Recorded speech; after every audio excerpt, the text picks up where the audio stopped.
What's up, everybody? Welcome to Move the Sticks. Daniel Jeremiah joined by Bucky Brooks. And Bucky, we continue our 2016 Division Preview Series, and we're looking at the NFC West today.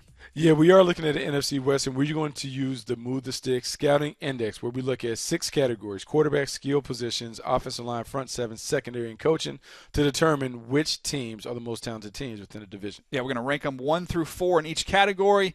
We're going to add up the totals. Low score wins, just like the fine game of golf that I haven't played in about 3 years.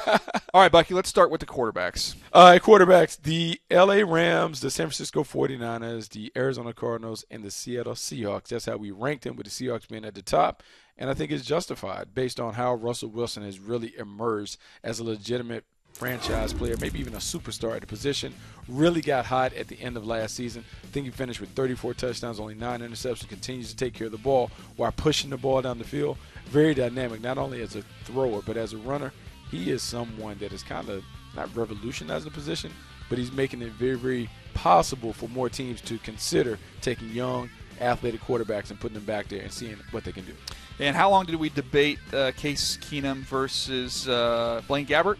We went back and forth a little bit. Yeah, it was very long. 9 to 11 seconds, somewhere in there we spent talking about those guys. All right, let's go to skill positions now, Bucky. And when we look at this list, 49ers coming 4th, Rams 3rd, Seahawks 2nd, and then the Arizona Cardinals with their array of weapons on offense. Kind of a no-brainer there. Yeah, it's kind of a no-brainer. You talking about Malcolm Floyd, Larry Fitzgerald, the young receivers that they have, and John Brown, running back, and David Johnson. Chris Johnson still being available. Everything that you can want as a quarterback, the Arizona Cardinals can provide. I think they deserve to be at the top of the list. All right, let's move on to the offensive line here, Bucky. Offensive line, we'll start at 4 with the Seattle Seahawks. The Rams coming in at 3rd. San Francisco 49ers are up to 2. The Arizona Cardinals with the top offensive line. Yeah, Cardinals have they're a physical bunch inside. DJ Humphrey's going to get a chance this year. We'll see what he can do. Didn't get a jersey last year as a rookie, Bucky, so there's still some work to be done in his development, but a team that can run the football. All right, let's switch over now to the other side of the ball in the front seven, and this is a defensive-dominated division, in my opinion. Some good groups to choose from here. Yeah, very good core of groups when we look at it. Front seven, 4, we have the 49ers at 3, the Arizona Cardinals 2, the LA Rams, and number 1, the Seattle Seahawks. And I think that goes without question. You can't dispute this is a team that has led the league in scoring defense the last 4 years. Part of it is due to their front seven. Michael Bennett on the outside, young guys playing. I think Frank Clark will eventually emerge. Their linebackers, KJ Wright, Bobby Wagner, being able to run and chase and do some of those things. Simple Simon scheme, but they have the personnel that fits what they want to do. All right, I think there's a good debate to be had between 2 and 3 with the Rams and the Cardinals. They're really, really good groups. All right, let's move to the secondary, Buck. And, man, we've got probably, 2 of the top 3 secondaries in all of football, and arguably the number 1 secondary all of football. They're at the very top. Yeah, absolutely. 4th are the LA Rams. 3rd, the San Francisco 49ers. The Cardinals come in at 2nd. And number 1, the Legion of Boom. Richard Sherman, Earl Thomas, Cam Chancellor. You have young guys emerging on the outside, and Jeremy Lane, Deshaun Shedd. They have a group that can lock you down. They can play man-to-man. They can play their hybrid zone and create turnovers and also lay shots. Everything that you're looking for at the secondary spots, they have all those pieces where they can fill. And the Cardinals, man, not far behind with all the talent they have there, especially getting Matthew back healthy, putting him out there with Patrick Peterson. That's as good a combination safety corner as we have in the league, Buck.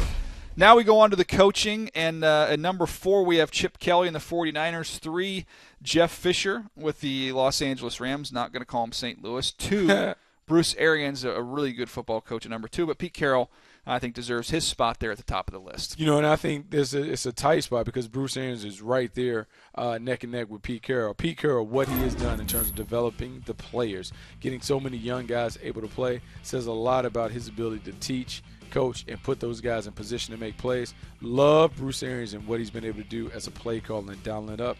The Seahawks just get denied because they've been able to do it with so many young, undrafted players playing prominent roles. This feels like a 2-team division, but let's go ahead and see what the totals are and see if it bears itself out here.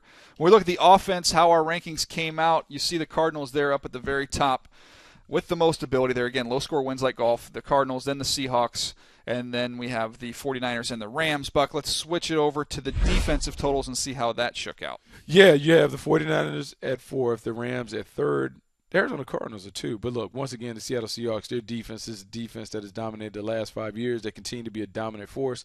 They come in at number one.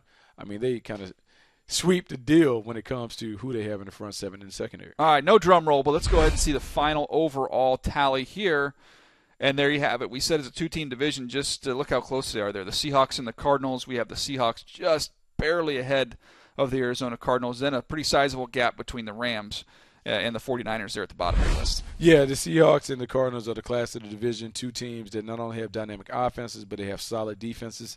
That is why teams are considering either one of those teams to be in the championship game and beyond. All right, that's the NFC West Scouting Index, Bucky, and that's what we think. That's what we think. Let us know what you think. Make sure you leave your comments below on YouTube. Yeah, let us know what you liked, what you didn't like. I have a feeling you might disagree with us on one or two things there. Be sure to download the Move the Sticks podcast. Subscribe to it on iTunes. You can also find it on NFL.com/podcast, and we have all kinds of season preview content on YouTube.com/NFL.